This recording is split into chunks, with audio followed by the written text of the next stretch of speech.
Hey everyone, thanks for joining us and watching. I know you're going to get lots of good information here from my friend Stacy. This is my friend Stacy Boyle. Hey guys. And she has Faith Fitness here in Sweetwater. And she has agreed to show us some basic plyometric exercises. And in layman's term, what does that mean, plyometric? Pretty much just body weight exercises.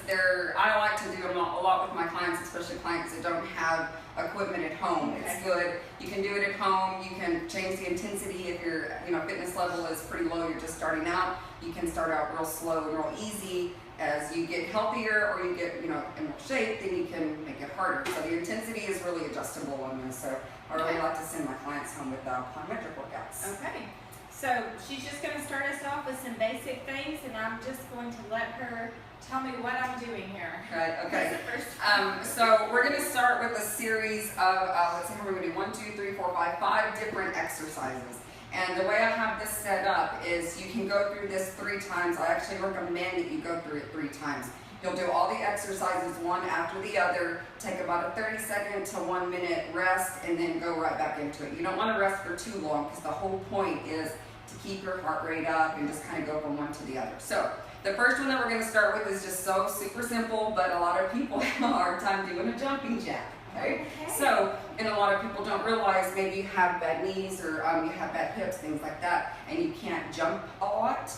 There's a modification for a jumping jack. So the first one is just a simple regular jumping jack. You can show us what that is. Okay, I'm easy to jumping jack since I've had babies. Okay, so this is your typical regular jumping jack. The modification of this is to not actually do the jumping. With the modification, what you'll do is you'll still do with the hands, but your feet will actually go out. And you're just going to modify it that way. So let's go and see that modification. Super simple, guys. That's really easy on your joints, and it actually will do a lot more than you think it does. Even if you're coming out of a couple injuries, it's still pretty safe to do that. So we would do 25 of those, and Brittany is going to also write down the actual exercises and how many reps that you do on them. So in case you're not taking notes or you forget, she'll have it on the block. Okay. Right? Yes. Okay, so after we do our jumping jacks, then we're going to do a Russian twist. We'll do 30 reps of these. So on the Russian twist, you'll get down onto the mat. And I'll also show you the 2 different modifications for this one as well. A Russian twist is really going to target those oblique muscles, and then it's also going to get into the lower abdominal. So it's pretty much a full ab here, and then it's going to work your core as well, the back of your back, so your core all there. All right, so what you're going to do is you're going to lean back. On the first modification is with your feet on the ground. Kind of make a small little fist right here in your hands, and you're going to twist side to side. There. An even bigger range of motion would be for you to come down and tag your hands on the floor and then reach over and tag again. And guys, you can make this one harder or easier by simply grabbing something that has a little bit of weight to it, and it's going to get a little bit deeper into the obliques. Now to make this a little bit harder, what you want to do is kind of lift up your feet. You can cross your ankles if it makes you feel a little more stable, or just leave them kind of hanging out there. Okay. And so the couple things you want to watch out for is, see how, there we go, she already corrected it. You want to have your chest up so that your core is engaged and you get that back also, okay? Same thing, twist side to side, a little bit harder, tap the ground. It takes a lot more, a lot more, but you can see it's a lot harder. And it gets a little bit deeper, right? Practice on the I think floor. I'll stick with this. Right? And this one's good. We're going to do this one for 30 reps, okay? That's quite a bit, but just stick it out and go as much as you can, okay? All right, from there, we're going to go into a regular squat. Squats are most people's mortal enemy. Yes. They don't know how to do it, have bad knees, my back is bad, whatever the reason is. 9 times out of 10, it's just because you're doing it incorrectly. So I do like to start people with just like an air squat, a regular body weight squat. There's a couple ways you can kind of get used to getting your back engaged, getting your core engaged, holding on to something. It's not cheating. It's better to learn the form first and then go into heavier weights and doing dumbbells or barbells, stuff like that. So we're just going to have Brittany turn sideways, and then she's going to demonstrate just a regular squat. Okay, and then, and then come back up. Yeah, you can do whatever with your arms. Most people just hold them out and then just keep the squat going. Yeah. So Brittany's actually got a really good squat here. Can you pause at the bottom? What you want to look for is a small indentation right here in the back. Those knees want to be right behind the toes, and then her chest and her upper body wants to be completely upright. Let's show them a bad one.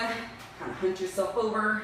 Okay, leaning too far back, not really doing much. Chest is down, and normally if your chest is down, your nose is going to go down too.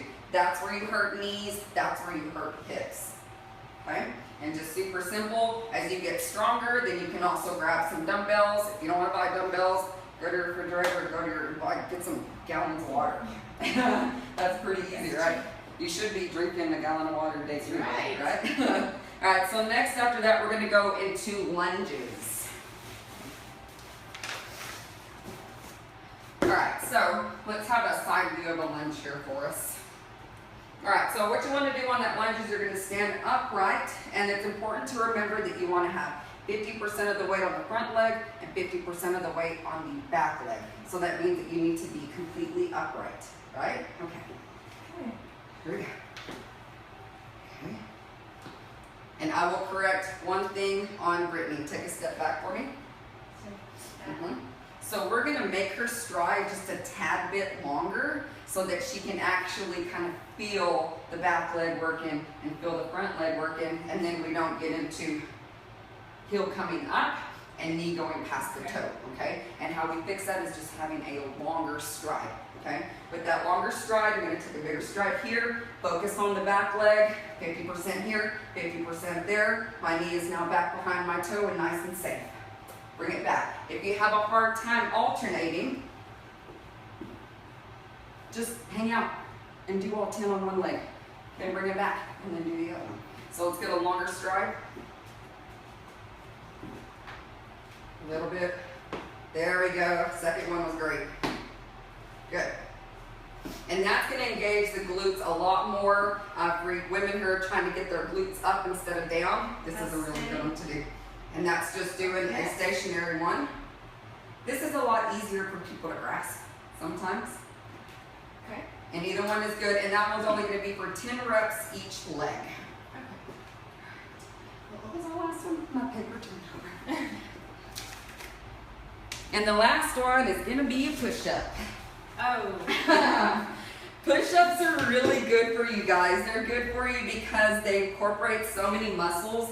And what people don't realize is that push-ups are actually considered kind of a core exercise, right? It takes your core to do a push-up. But you always see those butts in the air, or lots of people think they can't do a regular push-up. It is intimidating. And so they do it on their knees. And most of the time my clients come in, oh, I can't do a push-up. Well, let me see it. I'm going to do it on my knees. I fix some things. They can do a push-ups on their hands. Well, let's do it. It's a choice, right? It's a choice. Okay, so let's turn you sideways so that we can see where your rear is going. Oh, this is embarrassing. Okay, a couple things to fix. It feels a little bit unstable. Is go ahead and go to your knees real quick. Let's widen those hands just a tad and slightly turn those hands out, not quite 45, but pretty close. Okay, pick your knees up, open your feet just a tad, and then brace your stomach. Think about bringing your belly button to your spine, and then do the push-up. A lot stronger. She's probably being able to feel her core quite a bit more here. And she'll be able to get a whole lot more than just a couple on the knees. It doesn't do much. Are you supposed to go all the way down though? You want to go to where your level is. If you can't take your face all the way to the ground, that's fine. You want to keep the integrity of your push-up because it's going to do a whole lot more than going to the ground and then trying to fight to get back up, right? Does that look right? It looks perfect. All right, and rest. Okay, guys, so that's our home workout. She didn't actually do all of them, but I can see she's kind of I'm a little winded. Yeah. You'll go through that 3 times. Like I said, Brittany's going to write you a rep range on those, and hope you enjoy it. Remember to stretch and warm up for a couple minutes. You don't need a treadmill. You can do some jumping jacks, run in place. Make sure that you do quite a bit of stretches for the muscles you're going to work, and then always stretch after. That's going to help you avoid injuries. Okay. So I'll be posting the list of what we just did. I just want to encourage y'all to get started. These are just some things that you can do at home, like Stacy said, without going and purchasing weights and things like that. So why not get started today? And let us know if you have any questions. So telling me something. Low battery. Oh, okay. We're good. almost done. We're good. Okay, so thank y'all. Have a good day. See you later. Bye.